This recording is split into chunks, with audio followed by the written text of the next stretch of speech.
1960. A transformação do CESP em Fundação Serviço de Saúde Pública. Mediante a Lei nº 3.750, de 1960, o CESP foi transformado em fundação vinculada ao Ministério da Saúde, Fundação Serviço de Saúde Pública, adquirindo caráter permanente. A Fundação Serviço Especial de Saúde Pública, criada em 1960, é a consolidação da atuação do Serviço Especial de Saúde Pública, CESP, criado em 1942. Durante a década de 1960, a fundação se expandiu em todo o território nacional, atuando em diversas áreas ligadas ao saneamento. Entre essas ações, a construção de sistemas de abastecimento de água, que seriam geridos por meio de autarquias. Nesses contratos, a prefeitura dividia a administração dos sistemas com a fundação, encarregada de prestar apoio técnico e administrativo. As obras eram financiadas em parte pela prefeitura, e em parte pela fundação ou por órgãos internacionais, como o BID. 1961.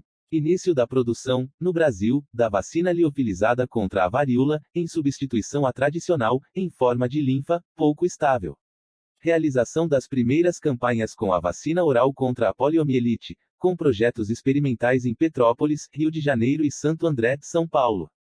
Introdução da técnica de diagnóstico laboratorial da poliomielite, no Instituto Oswaldo Cruz, IOC. Regulamentação do Código Nacional de Saúde, Lei nº 2.312, de 3 de setembro de 1954, estabelecendo as normas gerais sobre defesa e proteção da saúde. 1962. Primeira campanha nacional contra a varíola. Coordenada pelo Departamento Nacional de Saúde, com a organização de operações de vacinação em diversos estados, mediante mobilização de recursos locais. A iniciativa levou à erradicação da doença no Brasil e, em 1981, foi extinta a obrigatoriedade da vacinação contra a varíola. Ainda em 1962, foi feito o primeiro ensaio para a administração da vacina BCG intradérmica no Brasil. 1963. Terceira Conferência Nacional de Saúde. Foi realizada em dezembro de 1963, durante o governo João Goulart. O encontro teve como temas centrais a formulação de uma política nacional de saúde mais adequada à realidade do país, a qual seria consolidada em um Plano Nacional de Saúde, integrando as três esferas federativas, União, Estados e municípios, com vistas à descentralização e à municipalização das ações. Esta proposta, além de concretizar o disposto na Constituição de 1946, se pautava na convicção de que as populações locais é que poderiam ter um conhecimento mais realista de seus problemas.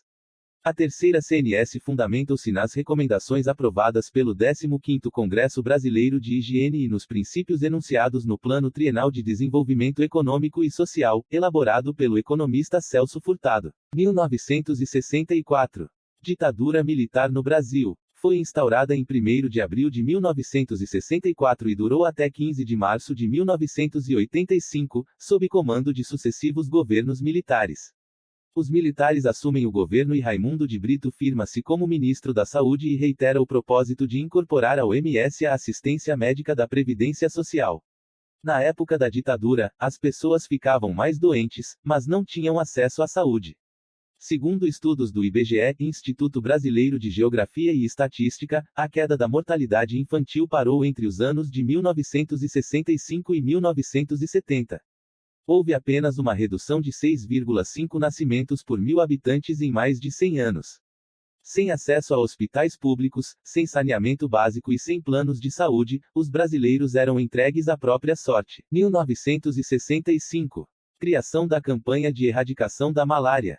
Para erradicar a malária, o governo brasileiro criou, em 1965, através de uma Lei 4.709, de 6 de setembro de 1965, a campanha de erradicação da malária, SEM.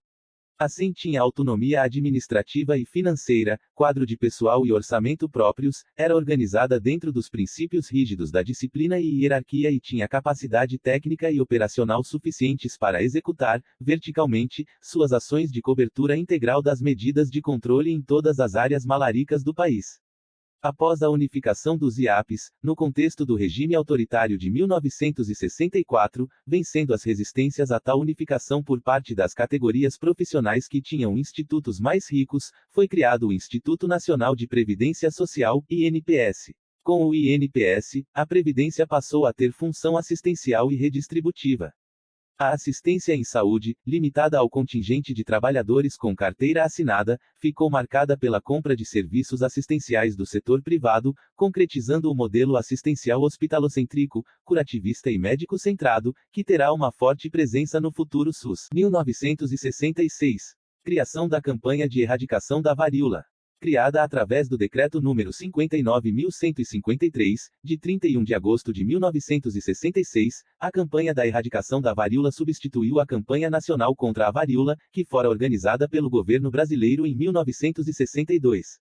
A campanha da erradicação da varíola compreendia 4 fases, onde uma delas era a vacinação em massa da população. A vacinação da população não ocorreu nos postos de vacinação e nem mesmo de casa em casa, mas em locais públicos, como praças e escolas.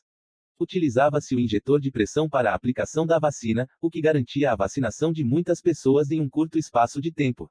A campanha de vacinação contra a varíola foi sucesso absoluto, atingiu cerca de 100% da população e garantiu ao Brasil a certificação internacional da erradicação da varíola em 1973. 1967. Quarta Conferência Nacional de Saúde. Realizada em 1967, bem como as 3 subsequentes, realizadas durante o regime militar, retomaram o caráter de espaço de debate técnico, com a participação de especialistas nos temas debatidos e das autoridades do Ministério da Saúde, do Ministério da Previdência Social e Assistência Social e dos estados e territórios. Foi convocada por meio do Decreto N. 58.266, de 27 de abril de 66, e presidida pelo ministro Leonel Miranda, a quarta conferência debateu o tema, recursos humanos para as atividades de saúde, focalizando a identificação das necessidades de formação de recursos humanos e as responsabilidades do Ministério da Saúde e das instituições de ensino superior da área na capacitação de profissionais e no desenvolvimento da política de saúde. 1969. A vigilância epidemiológica no Brasil e a Fundação CESP. Uma das grandes ações da Fundação CESP na segunda metade da década de 1960 foi a implantação de um sistema de vigilância epidemiológica no país.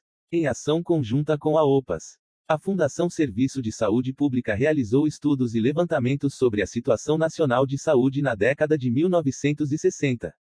Cursos sobre vigilância e sobre elaboração e controle de vacinas foram ministrados a médicos especializados nesse campo. Em 1968, a Fundação criou o Centro de Investigações Epidemiológicas (CI) para coordenar todo o sistema de vigilância em sua área de atuação, uma vez que para qualquer programa de controle de doenças transmissíveis funcionar, a vigilância epidemiológica deveria ser componente fundamental. O Boletim Epidemiológico de Periodicidade Semanal, que começou a ser editado em 1969, foi publicado pela Divisão de Epidemiologia, Estatística e Informação. O boletim recebia dados do Ministério da Saúde, das Secretarias de Saúde de Estados, Territórios e Distrito Federal, além de outras entidades autônomas.